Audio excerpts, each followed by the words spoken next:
First question, front right. Rick, you pointed to the turnovers last game as being the big difference, and you guys really just limited your turnovers overall. What helped you have success in that area tonight? We played better. You know, we were in where we should be most of the time. Well, a lot more than we were in Game 5, and we were stronger with the ball. We had some that weren't great ones, but when we made a mistake, we bounced back well, and that's what you got to do this kind of time of year. Tim, back left. Reynolds AP. Rick, what do you think there was a discernible lift just from Tyrese gutting it through? That, I mean, not like your guys needed to know what the stakes were tonight. Everyone knew what the stakes were, but how much was that worth, do you think, in terms of energy and all that? Yeah, he's super important to us, and I think the big thing was there wasn't a lot of drama. The drama was created, in the press somewhat because there's a lot of talk about it.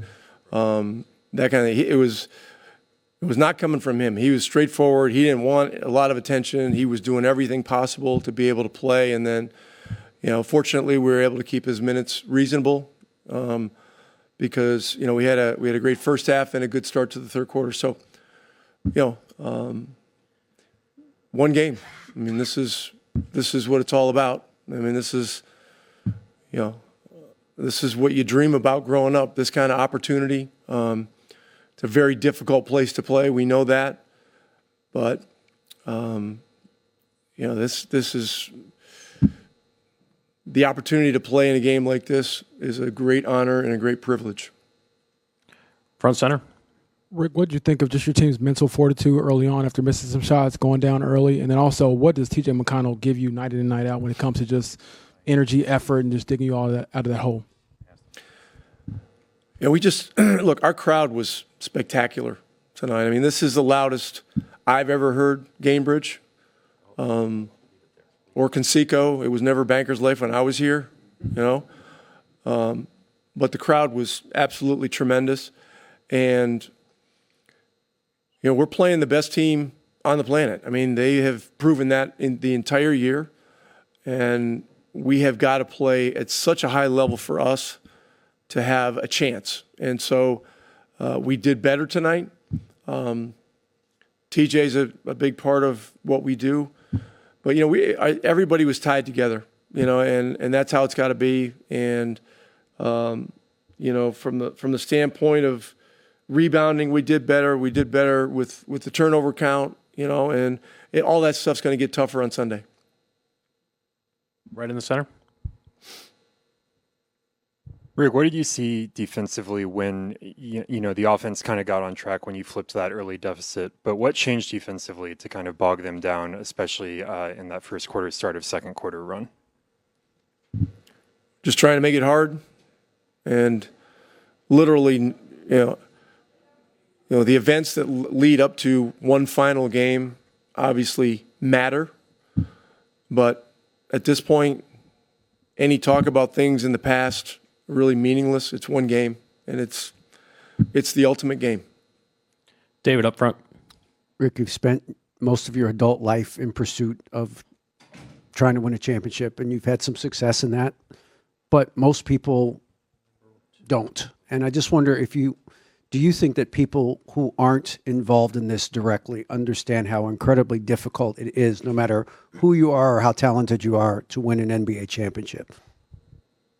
Well, I believe that everybody coaching in the NBA has a very good idea, because Chuck Daly once said, if people had any idea how difficult it was to win one game in the NBA, in the regular season, one game, they would have, they would be shocked. There are so many things coming at you, and you're swimming upstream. You're going against great coaching. You're going against high level players, and guys that go hard and are super skilled and all that kind of stuff. So, this time of year, not everybody's been deep into the playoffs or to the finals, but I guarantee you that people the people have a very good idea,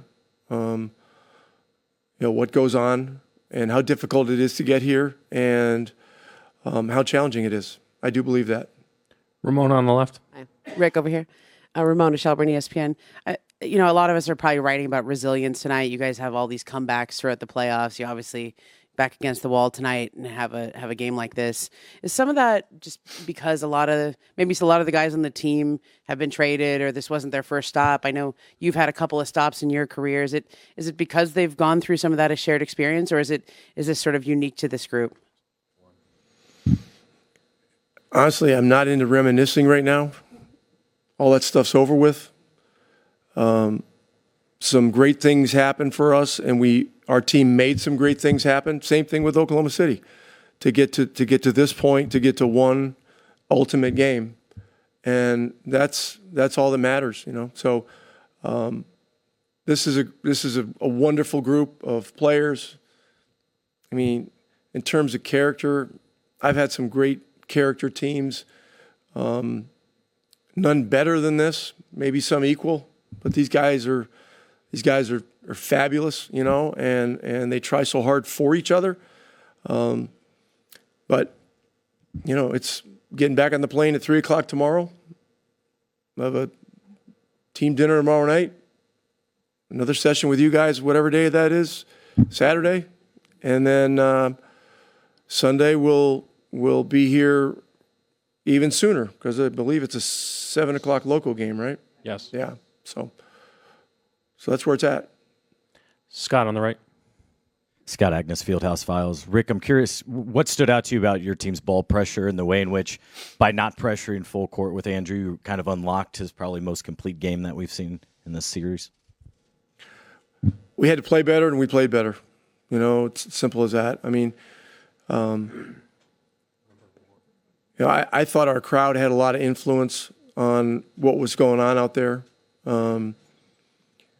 When a building is this noisy and raucous, it makes it hard on the opposing team. And, we're grateful for them. Last question, second row right in front. Valencia King, Real Talk Sports. Rick, we talk a lot about staying ready and being present in the moment, but as a coach, how do you balance letting the guys feel their emotions but also keeping them present? Yeah, I mean, it's a deep question. But, I believe that every NBA coach does a lot of talking about process and, the things necessary to have individual players contribute to a system. I'm sure Mark talks about it with his team, and that's what I'm pretty sure all of us preach. And, at this time of year, you've got to be able to block out a lot of things and avoid the distractions that are coming at you all the time. So over the next couple of days, we'll do what's necessary to try to get ourselves ready for that environment and that team. And it's this will be a monumental challenge. Thank you, Coach. Let's take front row here. One, you can pass it down here. Go right in the center.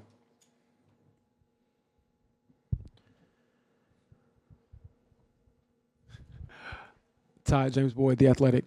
Obviously, a lot of talk about your calf, and you have to decide whether to play or not, things like that. But you are an inherently unselfish player. I would imagine your parents raised you to be unselfish as a person. But how much selfishness do you have to have in a moment like this to go out there and play, and how much selfishness is good selfishness to have as a high-level athlete? I mean, I just look at it as, I want to be out there to compete with my brothers. These are guys that I'm willing to go to war with, and we've had such a special year, and we have a special bond as a group. And, I think I'd beat myself up if I didn't give it a chance, I just wanted to be out there and fight, and just had to have an honest conversation with Coach that, if I didn't look like myself and, was hurting the team, like, sit me down. Like, that's obviously I want to be on the floor, but I want to win, more than anything. So I just had to have an honest conversation with Coach. But yeah, I want to be on the floor, and if I have the ability to. If I can, like I said, if I can walk, then I want to be out there. So, I just want to be out there with my brothers to compete. And, those guys have my back, and, I feel like I have theirs at the same time. So, that was important for me. Again in the front. Tyrese Haliburton with The Athletic. This team has never been this close to an NBA championship in its history. You've talked with Reggie about how much that would mean to you personally. How do you weigh that over the next 48, 70 hours with the focus it's going to need to win in their place in Game 7? Yeah, just not trying to look at it from like a big picture thing, not trying to look at it in that way necessarily. Like, we got one game, it's nothing that's happened before matters, and nothing that's going to happen after matters. It's all about that one game. So just trying to approach it the right way, for the next couple days. It's going to be, the narratives are going to be almost poison, to talk about what this would mean to our city and our organization and legacy talk, and we played so well, and now the pressure's on. It's going to, what I mean? There's going to be, narratives that we can't really pay attention to. We got to control what we can. So much of these games has come down to, who's going to start the fight from a physicality standpoint and, take care of the ball better, rebound the ball better. Those are important things that we need to focus on. So, I don't even want to say celebrate this one tonight, move on. It's done with. We did our job to take care of home court, and we got to be ready to compete in Game 7. Dustin here on the left. Dustin DePierre, Indy Star. Ty, you talked about just whether you felt like yourself or not. I guess how close or how far did you feel to yourself? How long did it take you to kind of adjust to whatever you were dealing with and had to compensate for? And what do you feel like you managed to kind of put together to just figure out to deal with what with the calf muscle and what you were? Yeah, I don't know. It's really for you guys to analyze as far as what you think about how I performed. I was just trying to come out and impact the game in any way I could. Still trying to be who I am at the same time. But obviously, I'm dealing with something. But nobody cares. They don't care. I don't care. So we gotta get the games. We gotta take care. We took care of business today, but you gotta get ready for Game 7. That's a really exciting time. Ramona over here. Tyrese, Ramona Shelburne, ESPN. You mentioned the narratives are going to be poison for you guys the next couple of days. Keep your focus here. I noticed just on your social media, you haven't. I think your last post was June 6th, right? Maybe Game 1. Have you stayed off that altogether? Have you been able to avoid much input coming into you from the outside world? Yeah, I've tried my best. I don't have the apps or anything. I'll be honest. Sometimes I got to log on to Twitter to see what's going on with WWE or. Certain other stuff, honestly. But no, I trying to stay off as much as I can, and just not pay attention to the outside noise as much as I can, as much as we can as a group. So, all that matters is, the opinions of the guys in the locker room and what our focus will be over these next 48 hours. Yeah, I deleted the apps, correct, yeah. David in front. Tyrese, can you walk us through the last 48 hours? Where you've been, who has been with you as his round-the-clock treatment has proceeded, whether it was in the training room or at your house or wherever it was? Yeah. Trying to think. After the game, went to sleep, woke up, went to hyperbaric chamber, got an MRI, had a meeting with a couple specialists and my agents in the organization, and then the next day, more treatment at the gym. More stuff at the gym, try to get some shots yesterday. And then just around the clock, at hyperbaric again. Then, Carl and Justin, been at my house, coming and putting the H-wave on me and doing a bunch of treatment that way. I was trying to, and then this morning, hyperbaric again. Usually not a game day hyperbaric person, but I was trying to give myself the best shot that I could coming into today. And then just more H-wave, more treatment at the house. There's just, we got a lot of people who, take care of me. And we have an elite medical staff. So it's been really good to have those guys, at my house helping however they can. My family's been on me. They call me and they're like, "Are you doing treatment right now?" I'm like, I'm about to play the game. Like, put something on your leg, So my family's been holding me accountable at the same time. So just trying to take care of it the best I could. Tim, the back left. Tim Reynolds, AP. Tyrese at 10 and 15.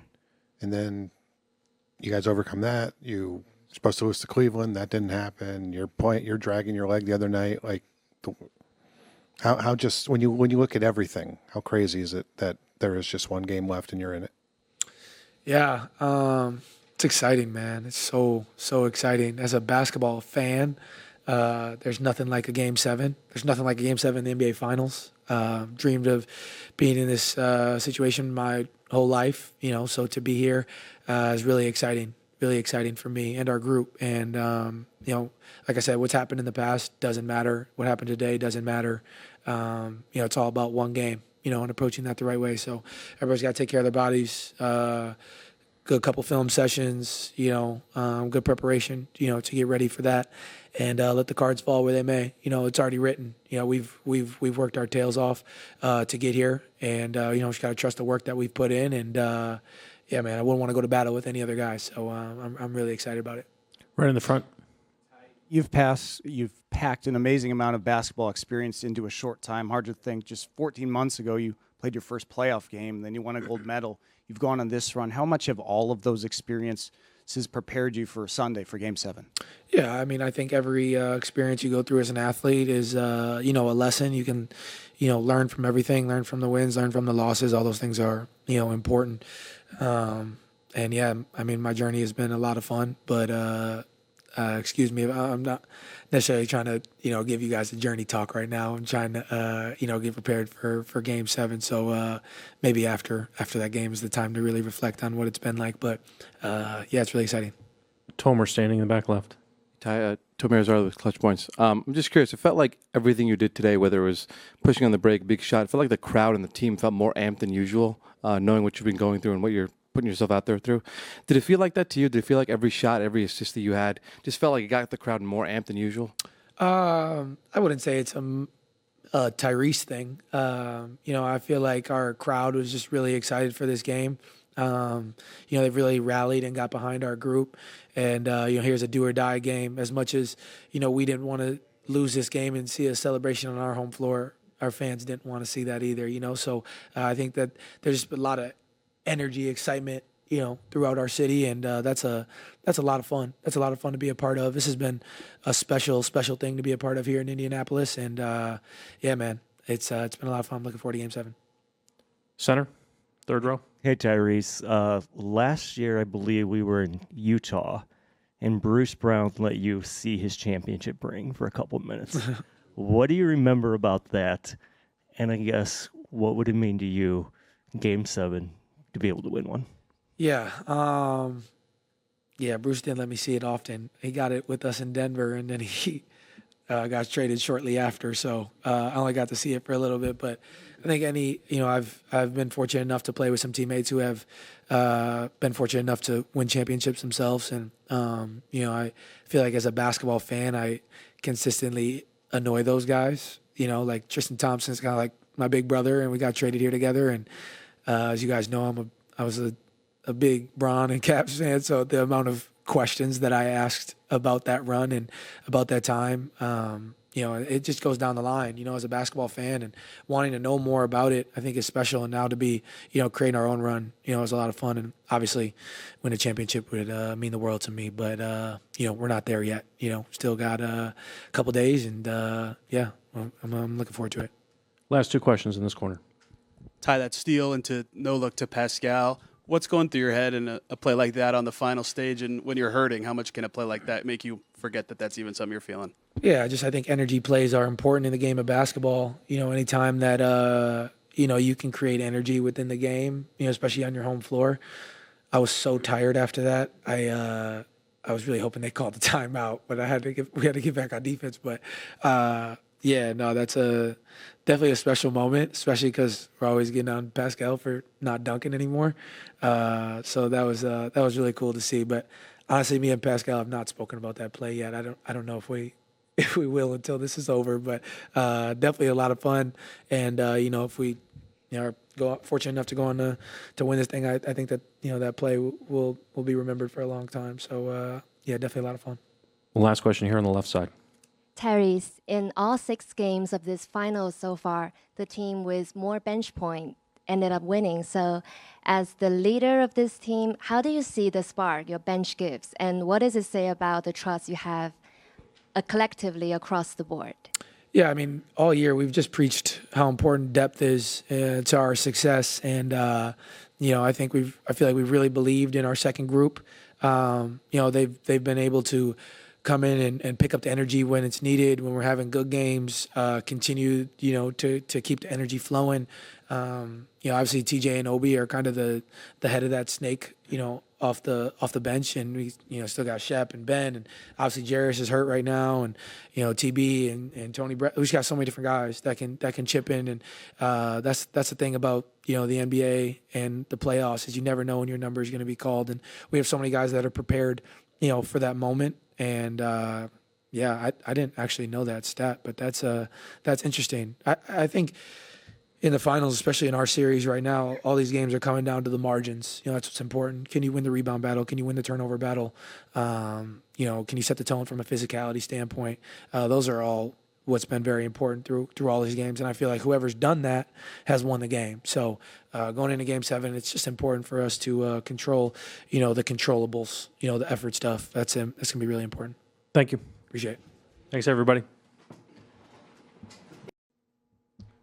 Pascal, what do you feel like was the biggest key for you guys reducing the number of turnovers tonight, especially after that was an issue in Game 5? We just gotta be strong with the ball. Obviously, we know how disruptive they are. We just, it's tough because they're so good defensively, but we just gotta be strong with the ball, two hands, and just take care of it. Front and center. Pascal James Boyd, The Athletic. What does it take to force a Game 7, and what does it take to win a Game 7? You've been in both situations before in your career.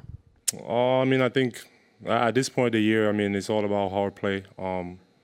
We've played each other enough now where it's like, it's pretty much, I don't think there's secrets out there, like, when we play. So I think it's just about who wants it more, like just playing hard and leaving it all out there on the floor and living with the results. Like, I think that's all you can really say. In case where if you lose, you go home, or if you force a Game 7 and then you get to Game 7, it's like, you lose, you go home. So it's like one game for everything. And I think at that point it's just about hard play and again sacrificing everything. We worked so hard for this opportunity, and you're privileged enough to get it at the highest level ever, and it's just a blessing. We're fortunate to be here.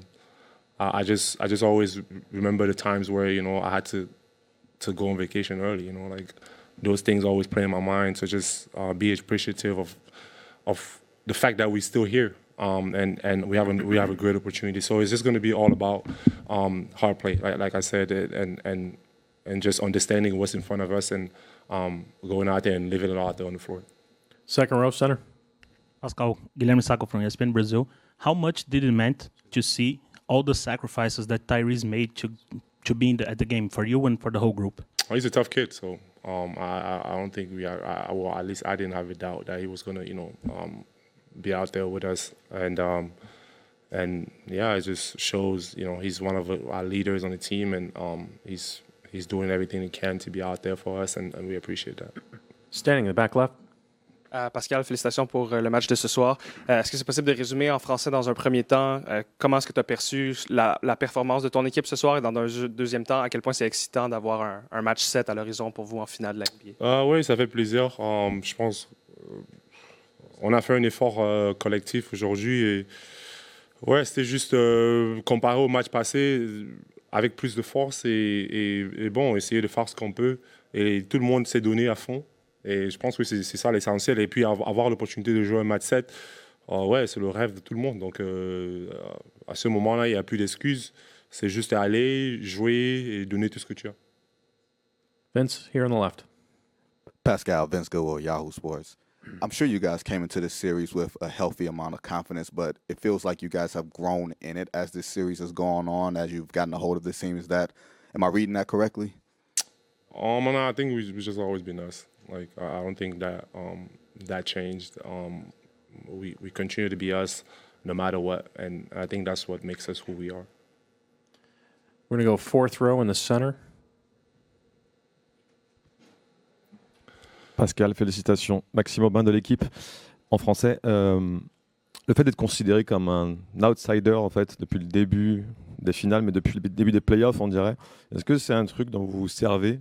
Est-ce que c'est un fuel en fait pour votre équipe, ou est-ce qu'au contraire c'est une distraction et vous en occupez? Ouais, comme tu l'as dit, ça se passe depuis toute la saison. Donc pour nous, on est habitué à ce point. Donc c'est une perte de temps d'essayer de comprendre ou quoi que ce soit. Pour nous, c'est essayer d'être nous. Et ouais, à la fin, c'est plus vraiment une story, tu vois. C'est genre, c'est ça. Et puis nous, on s'en fout, on continue, on joue comme on peut et on essaie de faire ce qu'on peut faire en équipe. Et c'est ça.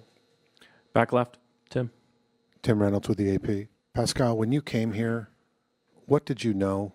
I mean, why did you know that this team could be on this stage, could contend and possibly win an NBA championship when a lot of people probably thought they were just like a middle of the pack, whatever?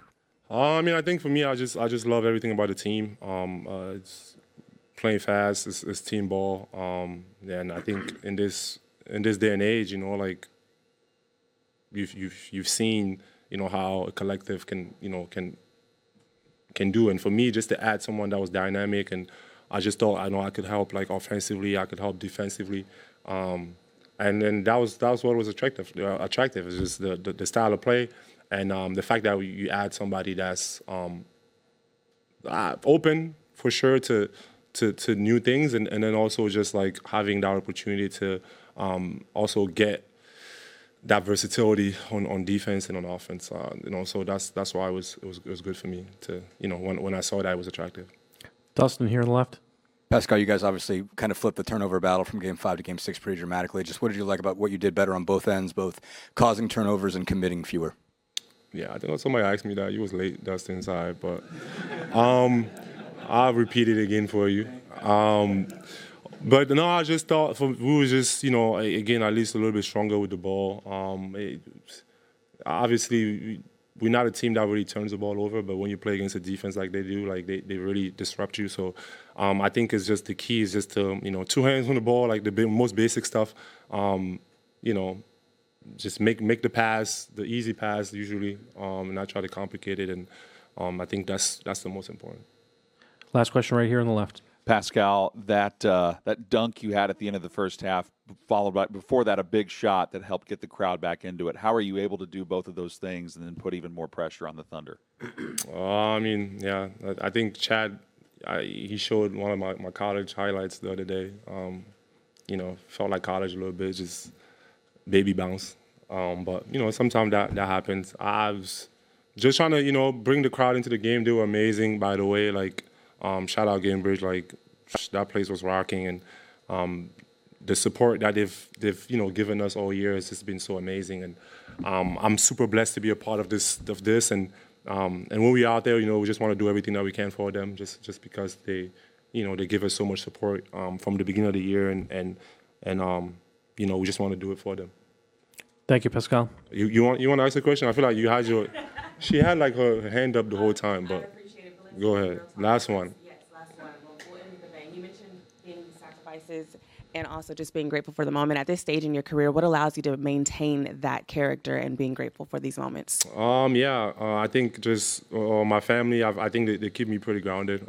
You know, no matter what's happening out there, you know, they keep me pretty even killed just because, yeah, I'm still little brother to everyone. So I just having their support, it just means everything to me. And I just, to me, like every time I go out there on the floor, like just playing for them, playing for my dad, people that mean so much to me, and the support that they give me just pushes me to do things that are usually unthinkable, that I don't really think I could do.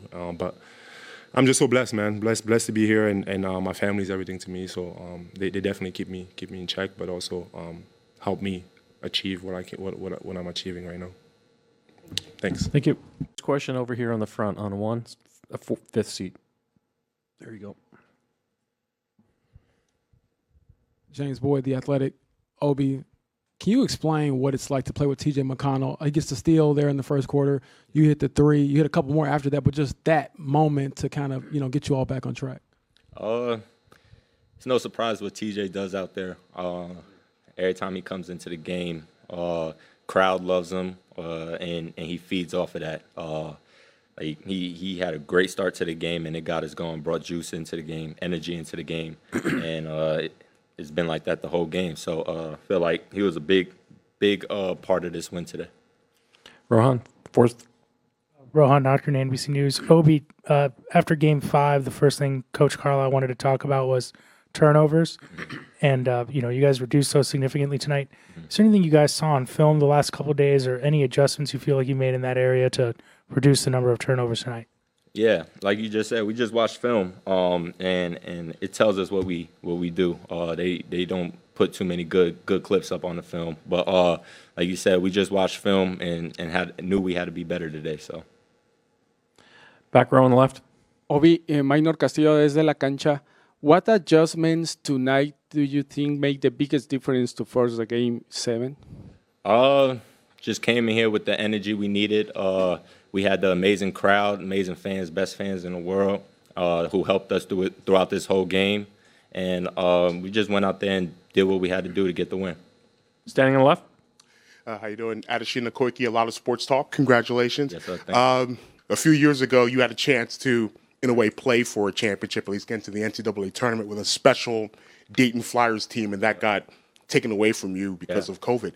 Are there similarities between that special team in 2020 and this team right now? And take me through your emotions as you're getting ready to play for a championship, knowing that just a few years ago you had a special team and never got that chance. Yeah, that 2020 Dayton year was definitely upsetting because we didn't get to the tournament. But we don't know what could have happened that whole tournament. I felt like we would have won if we played. But to have this opportunity playing at the highest stage, just finished Game 6 in the NBA Finals and going on to Game 7. There's not a lot of Game 7s that happen, so to have this opportunity to play in the Game 7 with this amazing team is a blessing, and wouldn't want to do it with any other team. So, other than the 2020 Dayton Flyers, yes.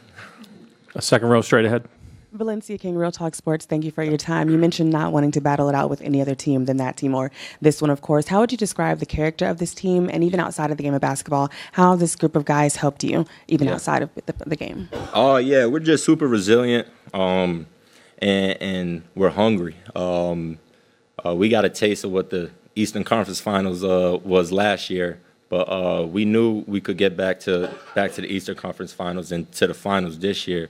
And like I said, we're just hungry. We all work extremely hard every single day to allow the success that we have, and we're not done. We're going to keep working. Got one more game, last game of the year coming up, so we're going to look at the film, get better, and be prepared for Game 7. Right here on the left. John Herrick, WIBC. Obi, it's a two-parter. One, how much work goes into you putting in? You got a lot of shots up in the pregame, and clearly those shots were falling for you tonight. Yeah. And then also, how much does last year's experience of being down 3-2 against the Knicks, where you guys came back and won, how much does that help you this year, knowing you're going to do something similar? Yeah, that first question, I'm always in the gym getting shots up, putting in that work, just because I know the more work I put in, the better I play out there on the floor when it matters. And second question, I don't even remember the second question. What was it? Your resilience from last year. Yeah, facts. I mean, we had to go back to New York for Game 7 last year and got the job done. But like I said, we just a hungry team, and everybody wants to win. But I feel like we wanted more. Like we want to go out there and show the world we won't get as much love as everybody else in this NBA world. So we just try to go out there and do it for everybody within this circle, and that's why we love each other and have so much success. So, front row in the center.